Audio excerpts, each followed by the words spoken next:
आबिद ज़ुबैरी साहब, क्या मुस्तकबिल है इस सदारती इस रेफरेंस का जुल्फ़िकार अली भुट्टो की अदालती सज़ा से मुतल्लिक? क्या इसका कोई नतीजा निकल सकता है या सिर्फ ये एक ऐसी प्रैक्टिस इसलिए साबित होगी कि कोशिश की गई कि तारीख को दुरुस्त किया जाए, या मुमकिन नहीं है ये? देखिए, इसके अंदर ये तो मैं और सारे लोग इस बात से मुत्तफिक हैं कि ये फैसला जो था ये बड़ा गलत फैसला था सुप्रीम कोर्ट का। और इसके आप देखिए, इसमें स्प्लिट डिसीजन था 4 वर्सेस 3, और उसमें ये उन्होंने होल्ड किया था 3 जजों जो माइनॉरिटी जजेस थे, उन्होंने उनको भुट्टो साहब को एक्विट कर दिया था, उनको बेगुनाह करार दिया था। और 4 जजों ने कहा था नहीं ये गुनाहगार हैं, उसकी वजह से उनको फांसी की सजा हो गई थी और उनकी फांसी हो गई।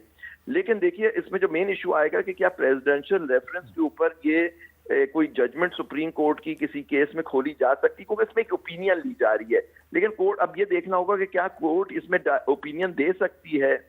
186 की पावर की प्रेसिडेंशियल रेफरेंस जो होता है आर्टिकल 186 में फाइल होता है, उसमें कोर्ट अपनी ओपिनियन दे सकती है कि हम समझते हैं ये जजमेंट गलत होगी। तो ये बड़ा पॉइंट है, क्योंकि फिर दूसरे केसों के अंदर आगे जाके भी ये इशू होगा। बहुत सारे और भी केसेस हैं पाकिस्तान की तारीख में जिसके अंदर जो आप कह सकते हैं कि बड़े गलत फैसले हुए, तो हो सकता है उसके अंदर भी ये प्रेसिडेंट सेट हो जाए कि जी उनको भी खोला जाए उन जजमेंट्स को। लेकिन मैं समझता हूँ कि एक ये ज्यादती हुई थी, और आपको पता है वो आज रिकॉर्ड भी उन्होंने कॉल कर लिया। एक साबिक चीफ जस्टिस थे जो बेंच के मेंबर थे, उन्होंने कहा था ये फैसला हमने दबाव के तहत दिया था। अगर दबाव के तहत दिया तो that means they are supposed to show कि ये फैसला on the face of it was not correct. तो मेरे ख्याल से इसको खुलना चाहिए। लेकिन ये लीगल हर्डल अगर क्रॉस कर लेंगे 186 के रेफरेंस का, तो इंशाल्लाह हो सकता है कि फिर कोर्ट कह दे कि जी वो फैसला जो था वो बिल्कुल गलत था। बहुत शुक्रिया आपका आबिद ज़ुबैरी साहब प्रोग्राम में ज्वाइन करने के लिए। हम सीनियर हमारे बैरिस्टर ज़फ़रुल्लाह उनसे राय लेंगे। लेकिन पंजोता साहब, ये एक ऐसा मामला है ज़ुल्फ़िकार अली भुट्टो का जिस पर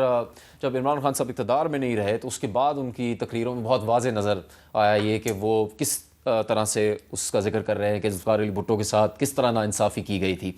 इस प्रैक्टिस पे तहरीक इंसाफ की क्या राय है? सदाती रेफरेंस, उसकी सुप्रीम कोर्ट में समाअत होना और आज जो रिमार्क्स दिए गए हैं जजेस की तरफ से।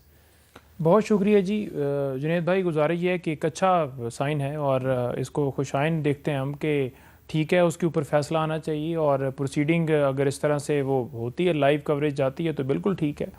इसके ऊपर हमें तो कोई एतराज़ नहीं है और बड़ी खुशी की बात है कि वो सारे जो मुहरक़ात कैसे उनको सज़ा हुई वो सारे क्लियर होने चाहिए। लेकिन यही हम ये इस्तदा करते हैं कि कोई भी अदालत के अंदर मामला जाता है तो वो उस अदालत के अंदर जो मामला है वो पेंडिंग ना किया जाए, उसके अंदर डिले ना किया जाए। इंसाफ जो होता है ना, वो डिले करना, जस्टिस डिलेड जस्टिस डिनाइड, तो उसका मतलब ये होता है कि आप इनकार करें।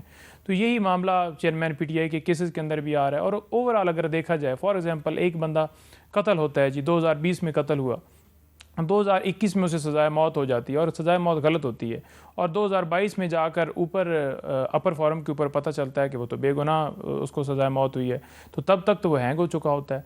तो बात यह है कि वो बंदा तो फिर वापस नहीं आ सकता।